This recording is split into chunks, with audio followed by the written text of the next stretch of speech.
Bab 5. Meneladani perjuangan Rasulullah. Fase C kelas 5. Semester 1. Tujuan pembelajaran. Setelah mengikuti proses pembelajaran ini, peserta didik mampu 1. Meyakini peristiwa Fatu Makkah dan Haji Wada dengan benar. 2. Membiasakan perilaku pantang menyerah sebagai bukti implementasi makna Fatu Makkah dan Haji Wada dengan benar.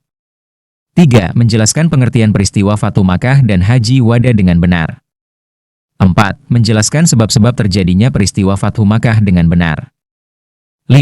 Menentukan perilaku mulia Rasulullah Shallallahu Alaihi Wasallam dalam peristiwa Fatu Makkah dan Haji Wada dengan tepat. 6. Menemukan perilaku terpuji dalam peristiwa Fatu Makkah dan Haji Wada dengan tepat.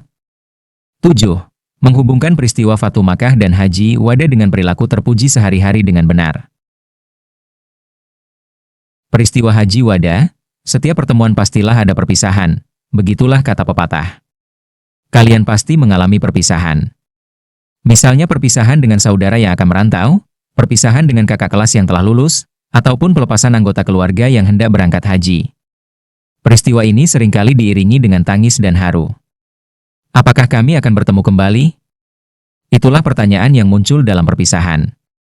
Sungguh perpisahan adalah momen yang paling mengingatkan makna hidup yang sebenarnya. Begitu juga dengan Haji Wada, yaitu haji terakhir yang dilaksanakan Rasulullah. Haji Wada disebut juga haji perpisahan. Tidak ada yang menduga bahwa Haji Wada merupakan perpisahan Rasulullah dengan para sahabat dan keluarga. Kisah ini diawali ketika Muhammad Shallallahu Alaihi Wasallam berada di Madinah. Beliau mengajak kepada seluruh muslimin untuk memperbanyak itikaf pada akhir Ramadan di Masjid Nabawi.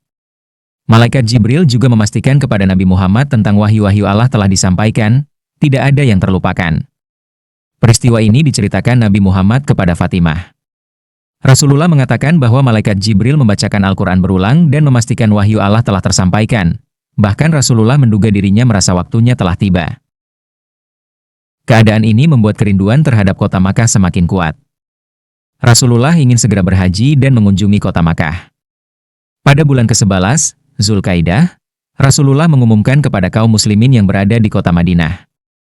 Rasulullah mengatakan bahwa akan berangkat ke Makkah dan beliau sendiri yang akan memimpin rombongan. Berita ini tersebar hingga seluruh wilayah di Madinah. Sehingga terkumpul 30.000 orang laki-laki dan perempuan yang hendak berjalan bersama Nabi Muhammad Shallallahu Alaihi Wasallam. Rasulullah memimpin rombongan tersebut menuju ke Makkah untuk beribadah haji. Nabi Muhammad dan rombongan mulai beribadah haji. Para sahabat begitu saksama memperhatikan cara-cara beliau dalam melaksanakan haji. Hingga puncaknya ketika di Arafah, Nabi Muhammad mengingatkan kepada semua suku agar hidup berdampingan, tidak ada pertikaian maupun perang. Ketika menjelang malam Nabi Muhammad berpidato. Beliau berkata, "Hai manusia, dengarkan baik-baik, karena aku tidak tahu apakah akan bertemu kembali dengan kalian." Rasulullah menyadari bahwa Allah lah yang memiliki umur, Allah yang berhak menghidupkan dan mematikan makhluknya. Selanjutnya Rasulullah memberikan nasihat-nasihat, di antaranya sebagai berikut. 1. Berperilaku baik antara satu dengan yang lain. 2. Mengerjakan yang diperintahkan Allah dan meninggalkan yang dilarang. 3. Memegang amanat dengan penuh tanggung jawab. 4. Melarang perbuatan riba. 5. Mengajak untuk menciptakan perdamaian dan tidak ada balas dendam. 6. Memberikan persamaan derajat, tidak merasa paling tinggi derajatnya kecuali ketakwaannya. 7. Sesungguhnya satu muslim dengan muslim lainnya adalah bersaudara.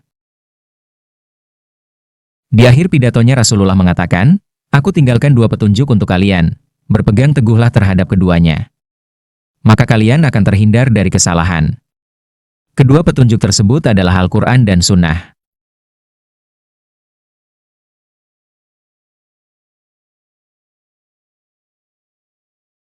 Dalam peristiwa tersebut juga Allah menyampaikan wahyu Qiyas Al-Maidah 5:3 yang artinya, pada hari ini, kaum kafir telah berputus asa untuk mengalahkan agamamu, maka janganlah kalian takut pada mereka, melainkan takutlah padaku. Hari ini telah aku sempurnakan agamamu dan telah kucukupkan nikmatku bagimu serta telah kuridai Islam itu menjadi agamamu. Qiyas Al-Maidah 5:3.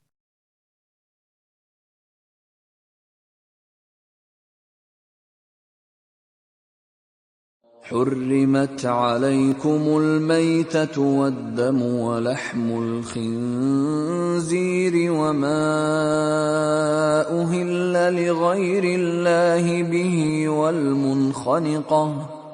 والمنخنقة والموقوذة والمتردية والنطيحة وما أكل السبع إلا ما ذكيتم وما ذبح على النصب وأن تستقسموا بالأزلام ذلكم فسق اليوم يئس الذين كفروا من دينكم فلا تخشوهم واخشون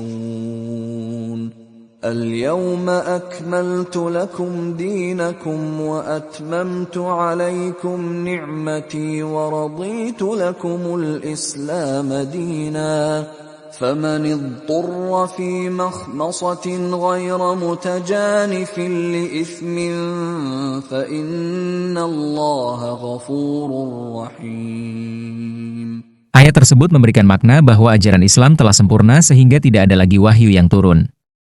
Ayat ini juga menunjukkan sebagai wahyu Allah yang terakhir. Peristiwa ini mengucangkan para sahabat dan banyak membuat air mata berlinang seolah-olah Nabi akan meninggalkan mereka. Setelah haji selesai, Nabi Muhammad beserta rombongan kembali ke Madinah. Tak lama kemudian Nabi Muhammad sakit, tepatnya pada akhir bulan Safar di tahun ke-11 Hijriah. Dan pada tanggal 12 Rabiul Awal tahun 11 Hijriah Allah menjemputnya menuju alam akhirat. Peristiwa wafatnya Rasulullah membuat para sahabat sangat berduka. Kini sang pemimpin dan sang teladan telah pergi untuk selamanya. Sungguh besar jasa Rasulullah hingga kita mengenal ajaran Allah. Ceritakan ulang peristiwa Haji Wada dengan bahasamu. Peristiwa apa saja yang terjadi pada Haji Wada? Sebutkan. Pesan apa saja yang disampaikan oleh Rasulullah? Sebutkan. Hikmah apa yang dapat kamu ambil dari peristiwa Haji Wada?